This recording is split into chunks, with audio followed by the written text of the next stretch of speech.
현지 시각 지난 1일 우크라이나 오데사항에서 출발한 라조니오가 보스포러스 해협을 통과해 레바논으로 항해를 시작했습니다. 최종 목적지인 레바논 트리폴리항까지는 앞으로 4일 내지 5일 정도 걸릴 것이란 예상이 나오고 있습니다. 라조니오가 트리폴리항에 무사히 도착하면 러시아의 침공 이후 5달 만에 첫 흑해를 통한 곡물 수출이 마무리됩니다. І зараз, нещодавно, завдяки ООН і партнерстві з Туреччиною пішов перший корабель. Але перший це поки що нічого. Але це тенденція. Дай Бог, щоб воно продовжилось. 라조니오는 앞서 튀르키예 이스탄불 보스포러스 해협 입구 근처에 정박하고 검사를 받았습니다. 우크라이나와 러시아, 유엔, 튀르키예 대표단으로 구성된 공동조정센터는 검사를 통해 곡물 외에 허용되지 않는 화물이 실리지 않았음을 확인했습니다. 라조니오에는 우크라이나산 옥수수 2만 6천 톤이 실려 있습니다. 세계 식량 시장은 러시아의 침공으로 세계 최대 식량 수출국 중 하나인 우크라이나에 흑해 항만이 봉쇄되면서 혼란에 빠졌습니다. 우크라이나 항만에 묶인 곡물은 최대 2,500만 톤에 이르는 것으로 추산됩니다. 우크라이나에서는 오데사 등 3개 항에서 곡물 수출선 16척이 출항을 대기하고 있습니다. 튀르키예 국방부는 앞서 하루 한 대꼴로 출항이 가능할 것이라고 예상했지만 국방부 고위 관계자는 하루 3대까지 출항이 가능할 것으로 봤습니다. YTN 이종수입니다. 우크라이나의 수도 키이우의 한 광장. 푸틴 러시아 대통령에게 살해당한 우크라이나인의 숫자와 함께 이들의 이름이 적힌 우크라이나 국기가 바람에 펄럭입니다. 현지 시간 지난달 29일 분리주의 세력이 점령한 올레니우카의 수용소에서 사망한 아조우 제철소 투사 등 우크라이나군 포로들의 이름도 있습니다. 우크라이나는 러시아가 이들을 공개 처형해놓고 폭격으로 위장한 것으로 보고 있습니다. За аналізом відео, до якого у нас є доступ, фотофіксації, ми, по-перше, абсолютно стверджуємо, що це був підрив всередині. 우크라이나는 러시아 측에 이미 공동조사를 요구했습니다. 하지만 러시아는 답변 대신 이번에 숨진 아조우 제철소 투사 등을 테러리스트로 규정했습니다. Административный свобод заявления Генерального прокурора Российской Федерации удовлетворен. Признать украинское организированное националистическое объединение «Азов». 희생자 유족들은 강력히 반발했습니다. 국제적십자사와 유엔에 진상조사를 요청했습니다. Они не террористы. Они защищались, и они мужественно стояли, оборонялись, они показали всю свою мощь, всю свою силу, они вышли за грани невозможного, и я не считаю их террористами, я считаю их героями. Какие они могут быть террористы? 이에 대해 국제적십자사와 유엔은 조사에 착수할 준비를 마쳤다고 밝혔습니다. 국제적십자사는 수용소 측에 포로들의 접견 권한을 요청했지만 포격 당시 올레니우카 수용소에 있던 이들 모두를 방문할 권한은 아직 승인받지 못했다고 전했습니다. 유엔 역시 당사국들의 정식 동의를 기다리고 있다면서 전문가를 보내는 등 국제적십자사를 전폭 지원할 계획이라고 밝혔습니다. YTN 이상수입니다. 러시아 크렘린궁 대변인이 노르트스트림 1과 관련해 언론 브리핑을 가졌습니다. 가스터빈에 고장이 발생했지만 서방의 제재 때문에 수리가 안 돼 가스 공급을 줄일 수밖에 없었다고 설명했습니다. И есть определенные сложности, которые были привнесены, искусственные сложности, которые были привнесены теми самыми так называемыми санкциями, ограничениями незаконными. Эту ситуацию нужно расшивать, и здесь мало что может сделать российская сторона. 러시아 국영회사 가스프롬은 지난 6월 16일부터 노르트스트림 1을 통해 독일로 보내는 천연가스의 공급량을 40%까지 줄였습니다. 지난달 27일부터는 이 공급량마저 절반으로 감축했습니다. 이 때문에 독일 등 유럽에서는 가스비가 천정부지로 치솟고 심각한 에너지난을 겪고 있습니다. 가스관 터빈 수리를 맡은 독일 지멘스사가 이를 다시 캐나다 전문 업체에 맡겼는데 캐나다 정부가 대로 제재를 이유로 터빈의 반환을 미루면서 벌어진 일이었습니다. 하지만 캐나다 정부가 해당 터빈에 대한 제재 면제를 결정하면서 터빈은 독일 측에 전달된 것으로 알려졌습니다. 독일 정부는 터빈이 언제든 사용 가능한 상태라며 가스 공급 감축은 러시아가 정치적 이유 때문에 단행한 것이라고 비판했습니다. 서방의 제재에 대한 맞불 작전으로 러시아가 천연가스 공급을 중단하는 가스 전쟁을 일으키면서 유럽의 고통이 커지고 있습니다. 유럽 최대 경제 대국인 독일의 경우 2분기 GDP가 0% 성장을 하는 등 유럽 내 경기 침체 가능성도 현실화하고 있습니다. YTN 강성욱입니다.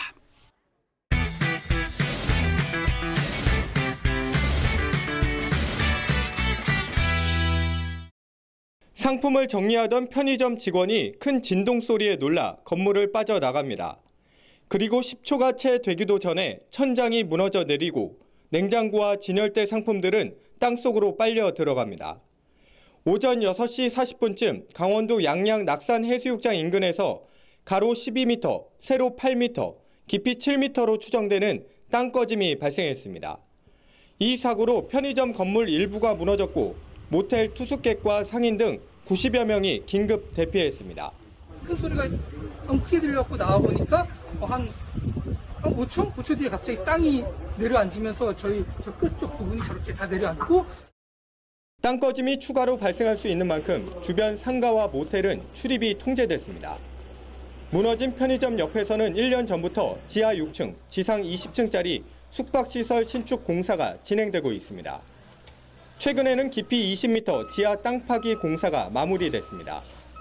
주민들은 지난해 말부터 공사장 주변에서 땅 꺼짐과 건물 균열이 10여 차례나 발생했다며 신축 공사를 원인으로 지목합니다.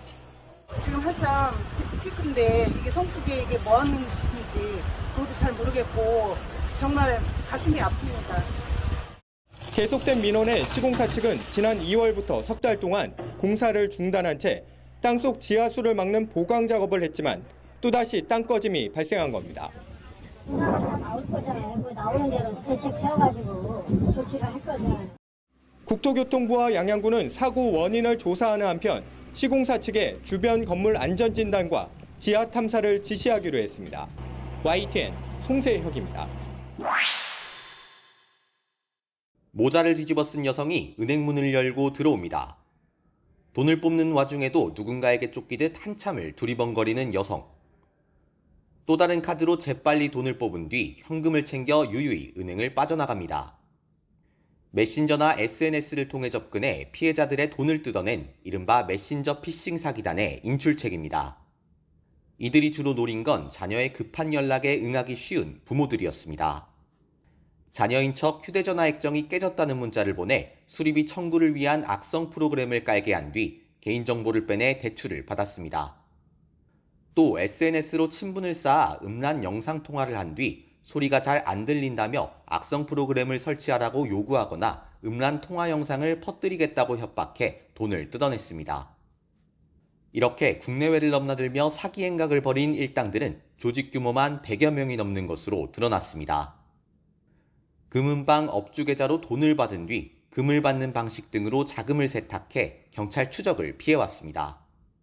지난해 3월부터 1년 4개월 동안 이렇게 뜯어낸 돈만 44억 5천만 원, 피해자 규모만 538명에 달합니다.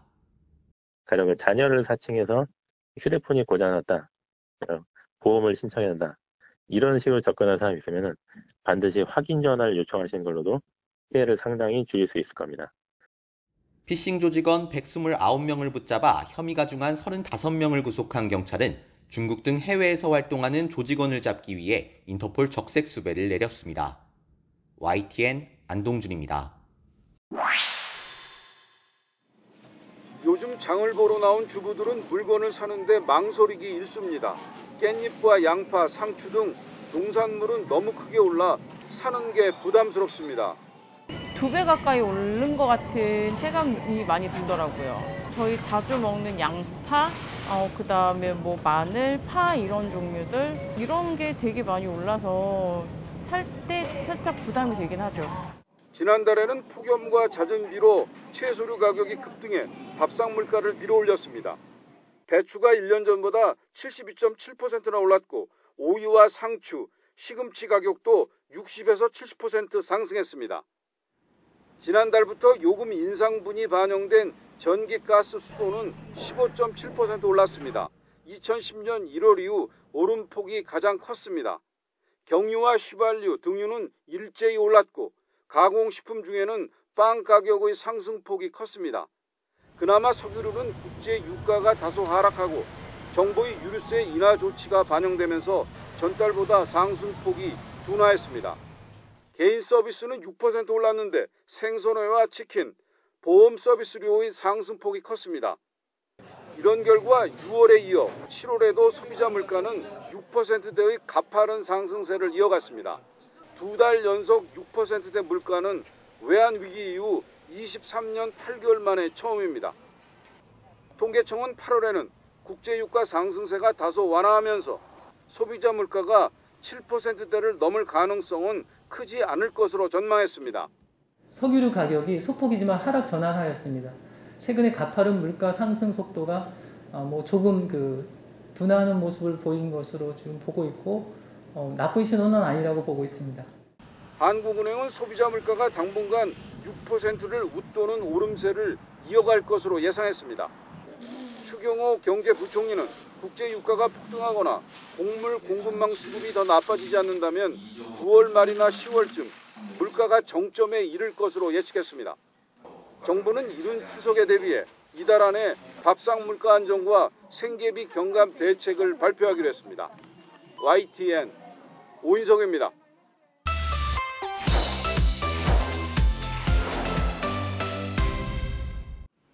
펠로시 의장이 타이완 땅을 밟자마자 중국 인민해방군은 무력 시위를 공언했습니다. 타이완을 사방에서 포위하는 형태로 해상과 공중에서 동시에 군사훈련을 실시하고 실탄 사격에도 나서겠다는 겁니다. 중국 외교부도 곧바로 국영방송을 통해 강경한 입장의 성명을 발표했습니다. 펠로시의 타이완 방문으로 인한 모든 후과는 미국과 타이완 독립분열 세력이 지게 될 거라고 경고했습니다. 严重破坏台海和平稳定，向台独分裂势力发出严重错误信号。中方对此坚决反对，严厉谴责，已向美方提出严正交涉和强烈抗议。 러시아도 중국 편을 들었습니다. 크렘린궁은 펠로시 의장 방문은 명백한 도발이라며 미국은 대결로 가는 길을 선택했다고 비판 행렬에 동참했습니다. 백악관은 펠로시 의장의 타이완 방문에 대해 중국 주권을 침해한 게 아니라고 선을 그었습니다. 통상적인 의원 방문에 중국이 과민 반응을 하고 있다는 겁니다. 중국의 격앙된 반응을 의식한 듯 중국 위협에 겁먹지 않을 거라고 맞서기도 했습니다. As we have said, the Speaker has the right to visit Taiwan. And a Speaker of the House has visited Taiwan before without incident, as have many members of Congress over the years, including this year. 미국 정치권에선 여야 할 것 없이 펠로시의 타이완 방문을 지지하고 있는 가운데 중국의 강경한 공화당이 더 적극적인 분위기입니다. And we know what the Chinese would like to do to Taiwan, just exactly what they did to Hong Kong. So I approve of her trip. I think she did the right thing. 중간 선거를 앞둔 미국과 시진핑이 3연임을 노리는 중국 모두 타이완 문제에서 물러설 생각이 없어 보입니다. 이번 펠로시 방문으로 미중 갈등이 새로운 차원에 접어들 거라는 전망이 나오는 이유입니다. 워싱턴에서 YTN 권윤기입니다. 알카에다를 이끌고 있는 아이만 알 자와히리가 지난달 30일 드론을 이용한 미사일 공격을 받아 숨졌습니다. 미국 중앙정보국이 주도한 공급 당시 그는 아프가니스탄 카불에 있는 탈레반 고위 지도자의 보좌관이 소유한 집에 머물고 있었던 것으로 알려졌습니다. 바이든 미국 대통령은 코로나 재감염 와중에도 직접 나와 알 자와히리 제거 사실을 밝히며 테러와의 전쟁을 끝까지 수행하겠다고 결의를 보였습니다. That no matter how long it takes, no matter where you hide, if you are a threat to our people, the United States will find you and take you out.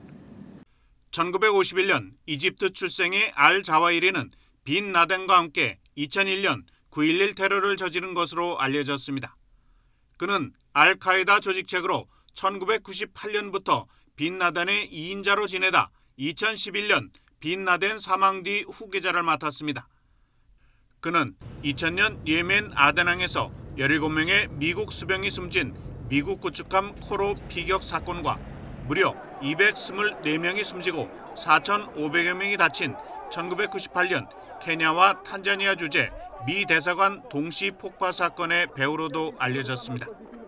때문에 미 연방수사국은 알 자와히리를 최우선 수배 대상에 올려 2,500만 달러의 현상금을 걸었습니다. 미국은 이번 알 자와히리 제거를 통해 아프간 철수 11개월 만에 대테러에서 중요한 전과를 거둔 것으로 평가되고 있습니다.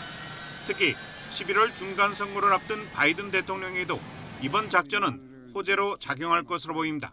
YTN 임수근입니다. 한 남자가 홍수로 물에 잠긴 집 앞에서 문을 두드립니다. 이 집에는 98세 할머니와 남성 2명이 구조를 기다리고 있었습니다. 물이 계속 불어나는 위험한 상황에서 이 남성은 위험에 처한 할머니와 가족을 구출하기 위해 나선 것입니다. 차분하게 가족들을 집 밖으로 나오게 한 뒤 함께 홍수 속을 서서히 빠져나옵니다. 할머니의 손녀는 가족은 무사하며 병원에서 회복 중이라고 전했습니다. 하지만 켄터키주의 다른 많은 가족들은 홍수에 희생됐습니다. We can now confirm that we have lost 30 Kentuckians to this flooding, and that's going to grow. We know about additional bodies beyond these 30 confirmed.